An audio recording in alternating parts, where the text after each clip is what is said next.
Hello everyone, स्वागत है आपका आपके यूट्यूब चैनल एम रेलवे में। आज जो है हम मार्च मंथ के इम्पॉर्टेंट डेज एंड थीम्स जो है डिस्कस करेंगे इस क्लास में। ठीक है, चलिए स्टार्ट करते हैं क्लास स्टार्ट करने से पहले मैं बता दूं, आपने अगर मेरा जनरल नॉलेज का ई बुक 2021 एडिशन का खरीद नहीं रखा है तो मात्र 239 रुपीज़ पे करके आप ये बुक खरीद सकते हो, जिसमें हमने history, geography, Indian polity, economic, general knowledge जो है बहुत ही बेहतरीन तरीके से आपको डिज़ाइन करके दे रखा है। और अपकमिंग जितने भी एग्जाम्स है, जैसे Pune metro exam, RRB group D exam जो है, प्लीज जो भी ग्रुप डी एग्जाम के लिए प्रिपरेशन कर रहा है उसको मैं एक हम्बल रिक्वेस्ट करती हूँ कि इस बुक से पढ़ना, आपके बहुत सारे क्वेश्चन जो है इसी से क्लियर आउट हो जाएंगे बच्चों।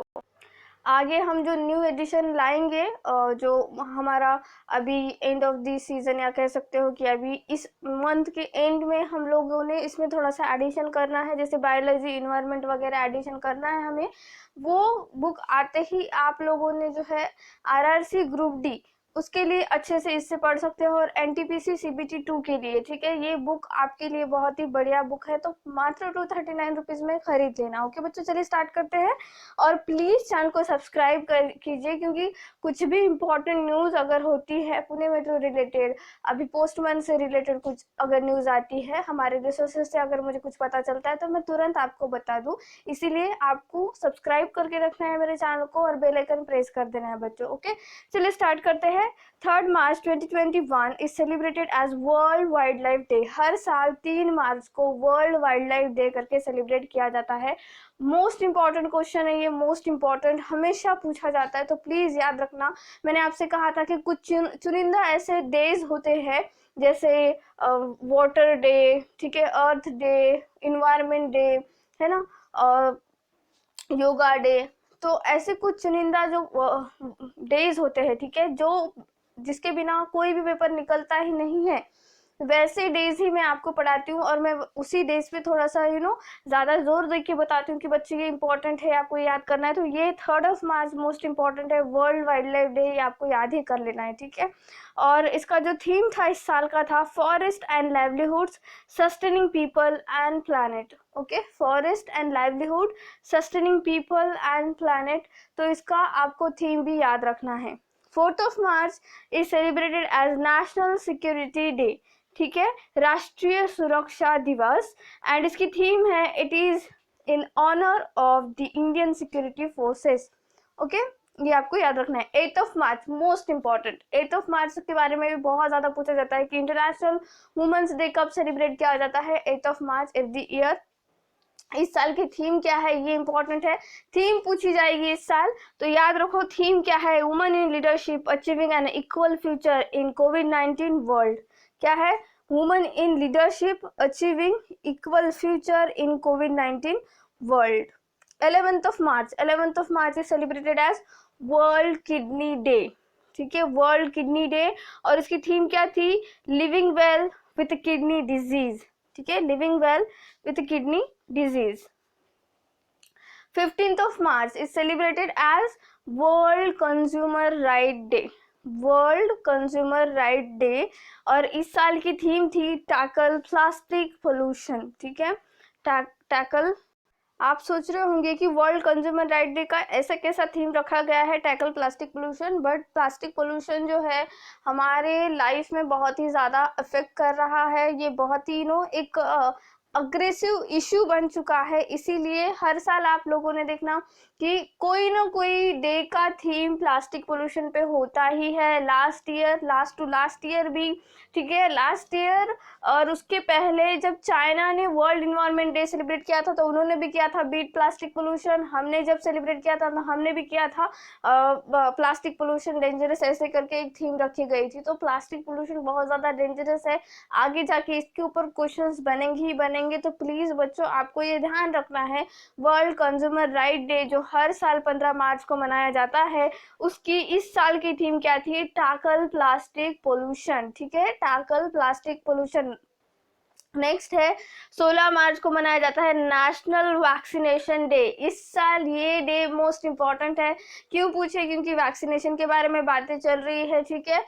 भले ही वो किसी अलग पैंडेमिक की वजह से जो वैक्सीनेशन के बारे में बातें चल रही है, बट ट्रस्ट में वैक्सीनेशन के ऊपर कोई भी क्वेश्चन बना होगा तो मतलब कोई भी क्वेश्चन बन सकता है, जैसे कि पहला वैक्सीन किसने बनाया, या फिर पहला जो वैक्सीन था वो किस बीमारी के लिए था। ये क्वेश्चन स्टैटिक जीके में आते हैं, ठीक है।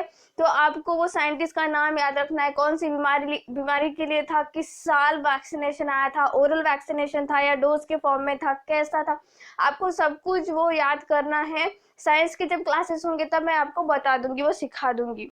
तो इस साल की थीम क्या थी? It is observe every year in India to convey the importance of vaccination. Okay, तो इसका थीम कोई नहीं था, ये ऑब्जर्व किया जाता है हर साल कि जो वैक्सीनेशन है, ठीक है।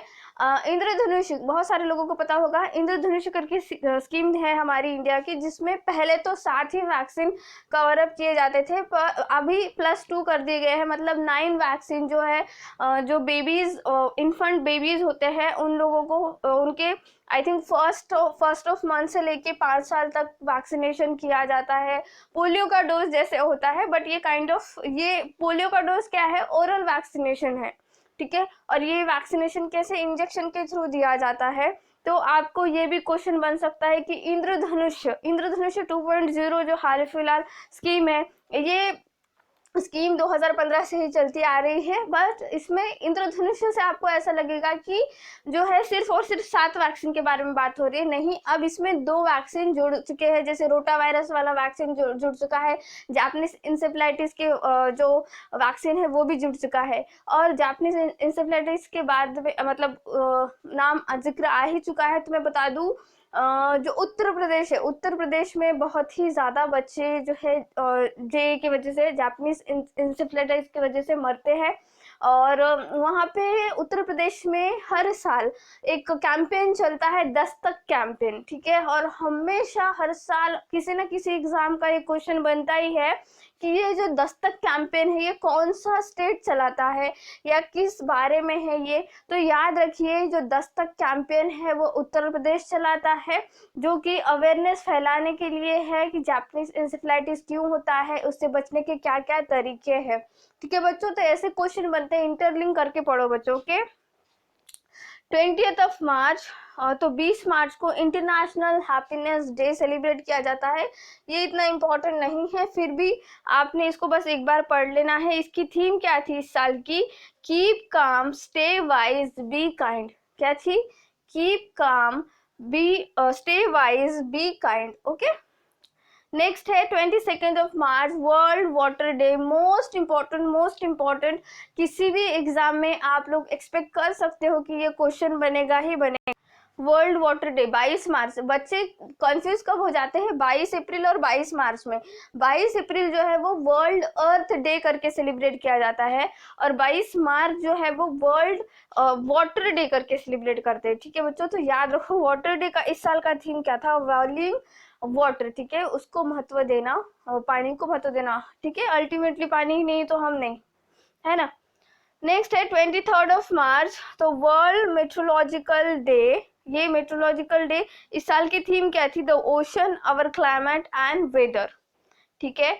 वर्ल्ड मेट्रोलॉजिकल डे कब सेलिब्रेट करते हैं हम? हर साल 23 मार्च को सेलिब्रेट करते हैं। जब भी कोई डे वर्ल्ड लिख कर आता है ना, ठीक है, world, international day most important हो जाता है। जैसे मैंने कहा कि 8 March is celebrated as a International Women's Day, ठीक है। तो नेशनल गर्ल चाइल्ड डे कब मनाते हैं ये आपको पता होना चाहिए। कब मनाते हैं हम लोग? वो 24 जनवरी को। तो फिर इंटरनेशनल गर्ल चाइल्ड डे कब मनाते हैं? 11 अक्टूबर को। जब भी कोई डे पढ़ते हो, मैं हमेशा कहती हूँ, जब कोई इंडेक्स पढ़ते हो, जब कोई डे पढ़ते हो, तो उसमें आपका एक ही दिमाग चलना चाहिए। जब आप कोई डेज पढ़ रहे हो, ठीक है, अगर कोई नेशनल डे पढ़ रहे हो, जैसे नेशनल गर्ल चाइल्ड डे 24 जनवरी, तुरंत आपको पढ़ना है इंटरनेशनल गर्ल चाइल्ड डे कब मनाया जाता है, ठीक है, कब मनाया जाता है। भले वो किसी एग्जाम का क्वेश्चन बना हो या ना बना हो हिस्ट्री में अभी तक, फिर भी आपको पढ़ना है। इससे क्या होगा कि आपके पास डेटा भी जमा हो जाएगा आपके दिमाग में इकट्ठा, प्लस अगर क्वेश्चन आता है तो आपको मार्क्स मिल जाएंगे। और इंडेक्स का या फिर रैंकिंग का मैं क्या कहती हूँ हमेशा कि कोई भी रैंकिंग कोई भी इंडेक्स जारी कर रहा हो, याद रखो वहाँ पे हमारी रैंक क्या है इंडिया की, उसमें उस रैंक में पहला नंबर कौन है, पहले टॉप 3 कौन है, ठीक है, और इस साल का हमारा रैंक है, दैट्स इट। और कौन सी संस्था किस वजह से किस किस थीम के बेसिस पर वो रैंकिंग जारी करती है, ये आपको याद ही रखना है। हाल फिलहाल एमपीसी मतलब जो मॉनेटरी पॉलिसी है, मॉनेटरी पॉलिसी कमेटी जिसमें 6 मेंबर होते हैं, ठीक है, वो हाल फिलहाल वो जो है बच्चों देखो एमपीसी के जितने भी रेट है, एमपीसी का काम ही क्या होता है, जो भी सीआरआर है, एसएलआर है, जो मैंने इकोनॉमिक्स के मेरे नोट्स में अच्छे से लिख के दिए हैं, आपने पढ़ रखे होंगे तो बहुत बढ़िया बात है, नहीं पढ़ रखा है तो पढ़ लेना। तो ये जो है हाल फिलहाल रेट्स रिवाइज हुए हैं, ये रेट्स भी पूछा जा रहा है एसएससी के, तो हर एक क्या कहते हैं उसे पेपर में सीआरआर के बारे में पूछ ही लेता है, कैश रिजर्व रेशियो के बारे में पूछ लेता है। मैंने बहुत ही बढ़िया तरीके से एक्सप्लेनेशन किया है मेरी पीडीएफ में, आप लोगों ने वो पढ़ लेना है बच्चों।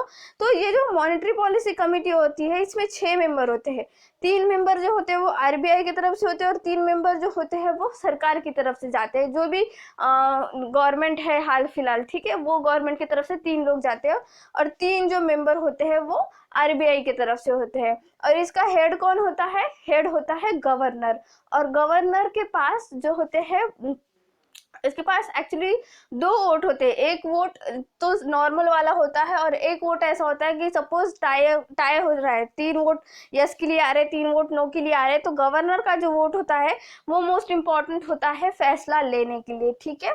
तो ये भी आपको याद रखना है, ये ऐसे क्वेश्चन बनते हैं बच्चों, ठीक है। तो 23rd of March is celebrated as a World Meteorological Day, the ocean, our climate and weather.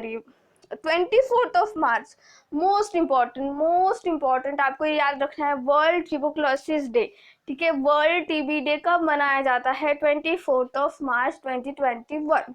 तो इस साल की थीम क्या थी, the clock is ticking, the clock is ticking मतलब घड़ी चल रही है, क्योंकि वर्ल्ड बैंक, ठीक है, world bank, United nation and India, हमने जो है यहाँ से 5 साल तक मतलब 2025-2030 का ऐसा टारगेट रखा है कि तब तक हम टीबी फ्री हो जाएंगे, ठीक है। तो ऐसे क्वेश्चंस बहुत ही ज़्यादा बनते हैं, तो प्लीज़ आप लोगों ने याद रखना है। जैसे प्रीवियस क्लास में मैंने बताया था, जो नेशनल न्यूट्रिशन मिशन 2018 का स्कीम है, ठीक है, जिसमें हमें कुपोषण मुक्त भारत करना है, कब तक, 2022 तक। तो ये क्वेश्चन 2022 वाला क्वेश्चन इस साल का क्वेश्चन है, आपने याद रखना है, ये 100% किसी ना किसी एग्जाम में आपको देखने को मिलेगा ही मिलेगा। ओके बच्चों, तो ये सारे के सारे इंपॉर्टेंट डेज थे मार्च मंथ के, आपने इसको अच्छे से सुनना है वीडियो को, इसका स्क्रीनशॉट निकालो या फिर पीडीएफ प्रोवाइड किया जाएगा आपको टेलीग्राम ग्रुप पे, बट इसका रट्टा मारना शुरू कर देना, ओके। और इंटरलिंक करके पढ़ना, नेशनल पढ़ते हो तो इंटरनेशनल पढ़ना ही है, okay. Thank you so much for watching and subscribe कर लेना चैनल को, क्योंकि अभी जैसे ही एग्ज़ाम आएगा आप लोगों का तो आपके पास बिल्कुल भी वक्त नहीं मिलेगा, अभी इतना ज़्यादा अनसर्टेन, मतलब जैसे मैं वीडियो अपलोड करती हूँ बच्चे सिर्फ मुझे एग्ज़ाम के बारे में पूछते हैं, लेकिन माहौल इतना अनसर्टन है, मुझे सच में पता नहीं मैं क्या बताऊँ आप लोगों को।